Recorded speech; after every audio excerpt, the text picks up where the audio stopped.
Hello दोस्तों, नमस्कार। ओम नमस्कार ज्योतिष में आपका स्वागत है। दोस्तों, आज चर्चा अपन करेंगे अस्त ग्रहों के बारे में।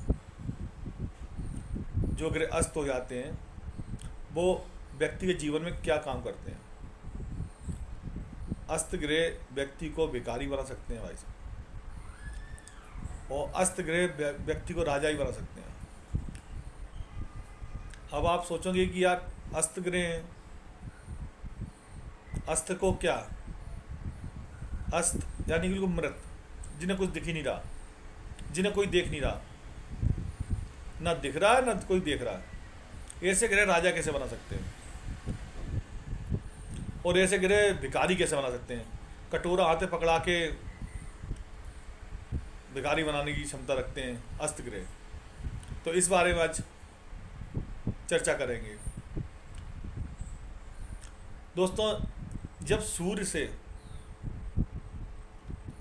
ग्रह जब नज़दीक आ जाते हैं, सूर्य के आगे हो या पीछे हो, या डिग्री में सूर्य से आगे हो या डिग्री में सूर्य से पीछे हो, या 10, जैसे कि शनि 10-12 डिग्री अगर सूर्य से आगे पीछे है, सूर्य की डिग्री से, मान लो सूर्य 10 डिग्री का है, शनि 20 डिग्री का है आगे, या सूर्य 20 डिग्री का, शनि पीछे 12-14 डिग्री का, तो ये शनि अस्त हो जाएगा।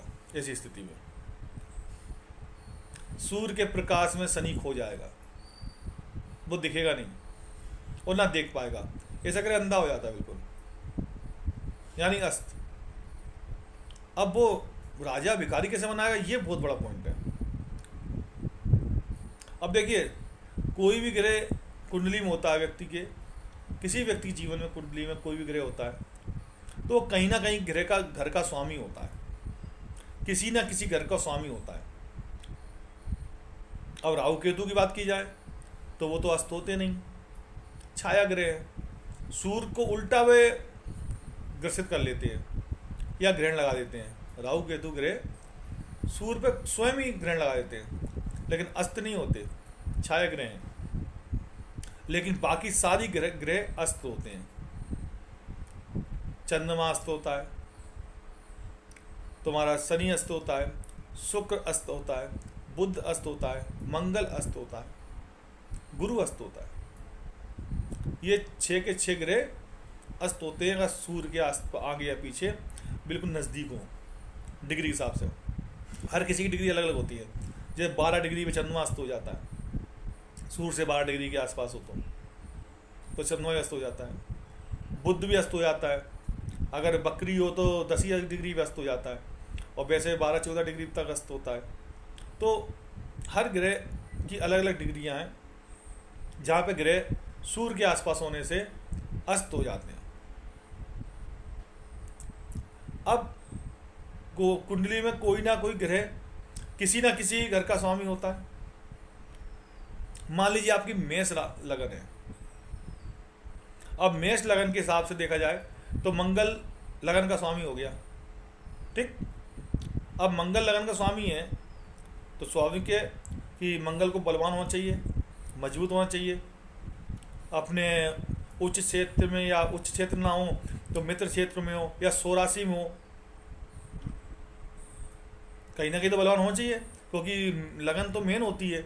आदमी के पूरे बॉडी स्ट्रक्चर और पूरा मनोबल लगन से ही देखा जाता है। अब मंगल सूर्य के नज़दीक आ गया और अस्त हो गया। अब मंगल अस्त है, भले वो उच्च राशि में बैठा हो अपनी, और वो अस्त हो गया। परिणाम क्या होगा? परिणाम ये होगा, जो अस्त गया होता है वो जीवन भर अस्त रहता है। ऐसा नहीं है कि अस्त का मतलब ये हो गया कि सूर्य से अलग हो गया तो उदय हो गया। अगर लगन में है, लगन में जीवन जन्म के टाइम पे वो अस्त है, तो वो अस्त जीवन भर माना जाएगा वो ग्रह।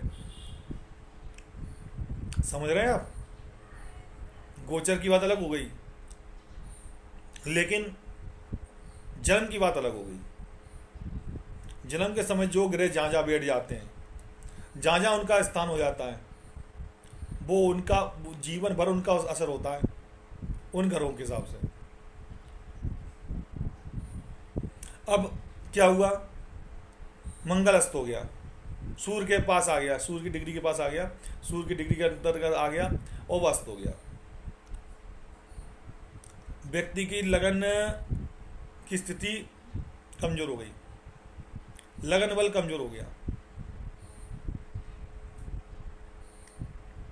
उसका मनोबल खत्म हो गया, शरीर में इतनी व्याधियां आ गई जीवन से, स्टार्टिंग से ही अंदरूनी व्याधियां कि व्यक्ति काम करने योग्य नहीं रहा, उसका किसी काम में मन ही नहीं लगेगा।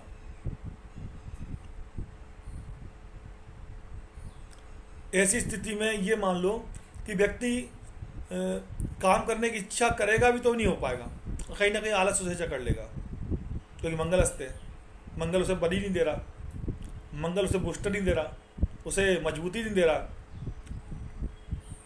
तो ऐसी स्थिति में लगन बल कमजोर हो गया, और अगर लगन बल कमजोर हो गया तो उसका पूरी कुंडली का योग ही कमजोर हो गया।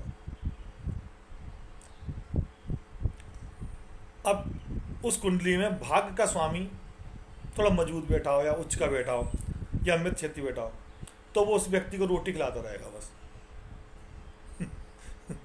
भाग्य का स्वामी उस व्यक्ति को रोटी खिलाता रहेगा, और कुछ अच्छा दिला भी सकता है, ऐसा नहीं है, वाहन घर वगैरह दिला देगा। भाग्य का स्वामी तो उच्च का है, उसका खुद का मनोबल डाउन है, वो खुद कुछ हतोत्साहित है, वो खुद कुछ करना नहीं चाहता, जो करता है वहाँ काम बिगड़ जाता है, लेकिन भाग्य का स्वामी उसे देता रहेगा।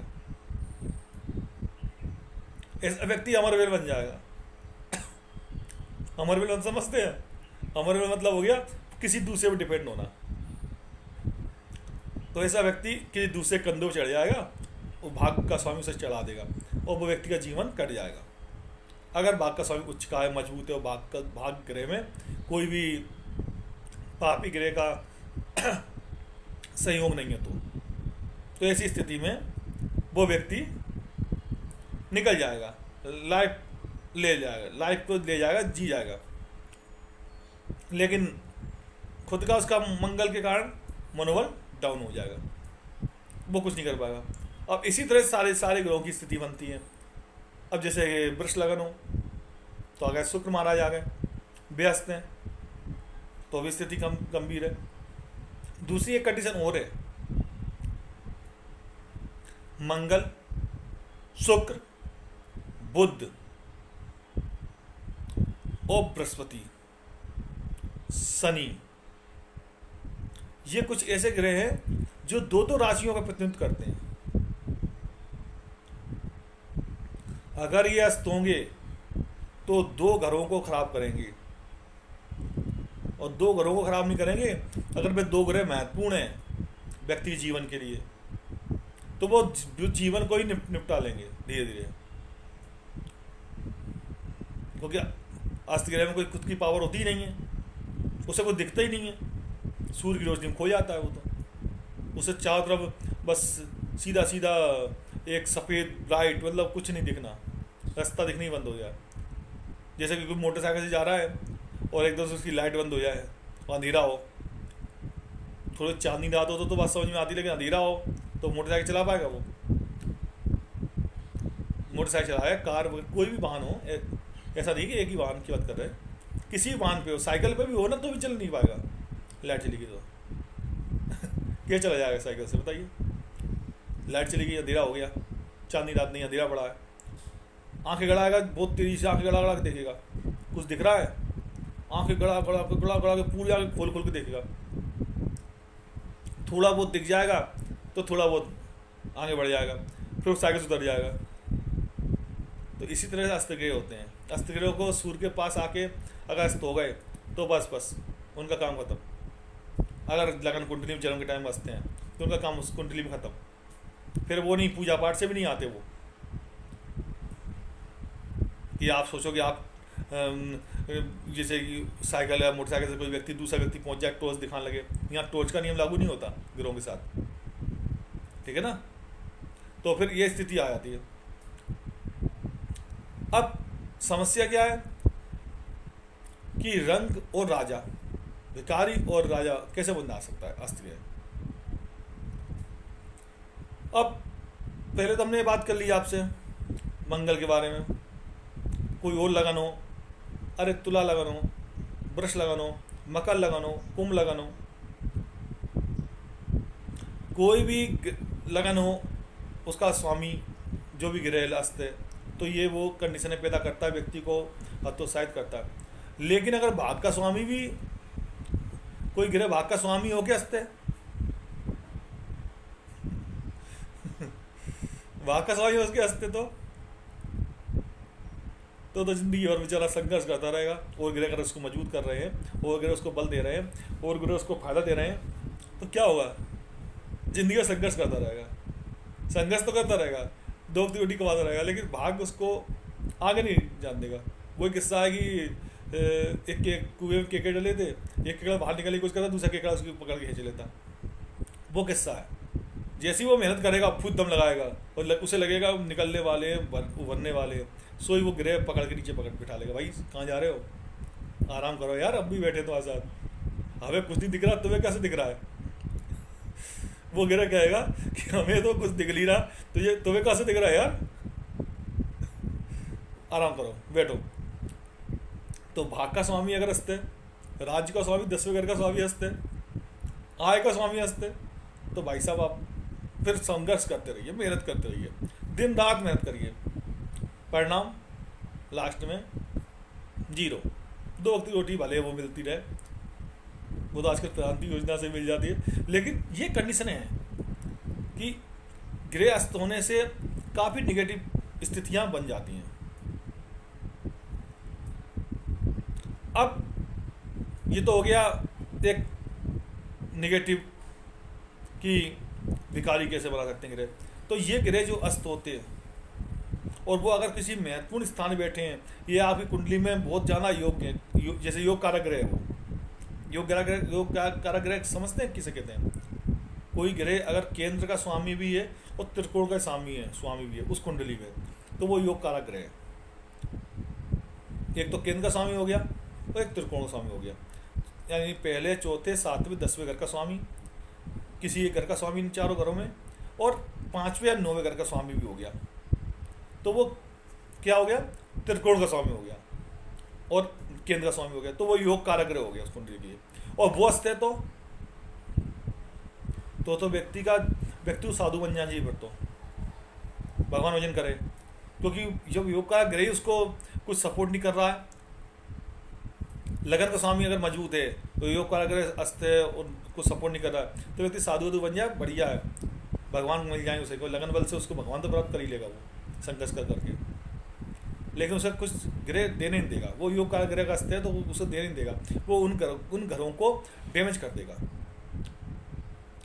मान लो कोई ग्रह चौथे और 9वें ग्रह का स्वामी है, भाग का स्वामी हो गया, सुख का स्वामी हो गया, सुख और माता, घर गृहस्थी सबका स्वामी हो गया, वाहन का, इधर भाग का स्वामी हो गया, धर्म का स्वामी हो गया, धर्म का भी नाश कर देगा, भाग का भी सपोर्ट नहीं करेगा, इधर भौतिक वस्तुओं से भी और माँ से भी सपोर्ट नहीं करेगा। तो ऐसी स्थिति में ग्रह नेगेटिव हो जाएगा। अब राजा कैसे करेगा यार, अस्त ग्रह राजा कैसे करेंगे। अब बात आती है राजा कैसे करेंगे, ये पॉइंट किया। सपोज दैट वो ग्रह जो अस्त है वो आपके ग्रह में अकारक है, शत्रु है, आपकी कुंडली को डैमेज करने वाला है, और वो ग्रह अस्त्र हो गया, तो आपकी सबसे बड़ी परेशानी एकदम खत्म हो गई। अब सारे अच्छे अच्छे ग्रह काम कर रहे हैं, शुभ ग्रह आपको बढ़ा रहे हैं, और आपको रोकने वाला कोई ग्रह नहीं है। जो निगेटिव था ग्रह वो अस्त हो गया, शून्य से अस्त कर दिया, खत्म कर दिया, डैमेज कर दिया। तो ऐसी स्थिति में और ग्रह आपको एक अच्छी दिशा दे देंगे, आपको मजबूती दे देंगे। अब मान लीजिए आपकी कुंडली शनि कुंडली है, सूर्य कुंडली है। सूर्य कुंडली की स्थिति में देखा जाए, यहीं से आप बात कर लो, मेष लगन से बात कर लेते हैं। मेष लगन में आपकी कुंडली में गुरु 12वें घर का स्वामी हो गया, बेभाव का स्वामी, लेकिन बड़ा ग्रह है, विवाह स्वामी हो गया, लेकिन भाग का स्वामी हो गया। अब वो अस्त है, तो ऐसी स्थिति में क्या करेगा वो? भाग को डैमेज करेगा और व्यय को रोकेगा, भाग को डैमेज करेगा। लेकिन व्यय यदि बाहर के संबंध, जो बाहरी संबंध है, बाहर वगैरह होता है बाहरी संबंधों का, वहाँ से आपको संबंध जोड़ेगा और आपको घर का जोगी जोगना आन गांव का सिद्ध, यानी और किसी शहर में आपको या और किसी जगह पे आपको मजबूत कर देगा। भाग का स्वामी, भाग का अस्त जबकि अस्त है, लेकिन भाग से अस्त होने के बाद भी बाहर घर का फल देके आपको कि वो निगेटिव है तो आपको निकाल देगा। घर में आप तरक्की नहीं कर पाएंगे, अपने क्षेत्र में तरक्की नहीं कर पाएंगे, लेकिन बाहर आप तो थोड़ा बहुत तरक्की कर जाएंगे, थोड़ी बहुत, ज़्यादा नहीं, अस्त गिरे।